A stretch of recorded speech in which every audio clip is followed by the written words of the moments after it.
এক শহরে এক রাজকুমারী ছিল খুবই সুন্দরী। সে পুরো সময়টা গাছপালার সঙ্গে কাটাতেই বেশি ভালোবাসতো। সেখানকার রাজা তার মেয়েকে খুবই ভালোবাসতো। তার জন্মদিনে রাজকুমারীকে একটা গোল্ডেন বল দেয়। ও, কি সুন্দর বলটা! থ্যাংক ইউ বাবা, আমার এটা খুব ভালো লেগেছে, ধন্যবাদ। রাজকুমারী বলটাকে নিয়ে বাইরে গেল। সেই দিন আবহাওয়াটা খুবই সুন্দর ছিল আর বলটাকে নিয়ে সে অনেকক্ষণ খেললো। বারবার সে ওপরে নিচে ফেলতে লাগলো।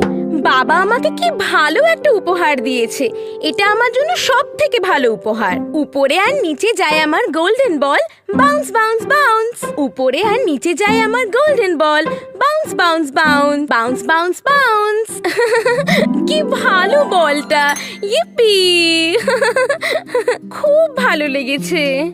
সন্ধে পর্যন্ত রাজকুমারী তার গোল্ডেন বল নিয়ে খেলতে লাগলো।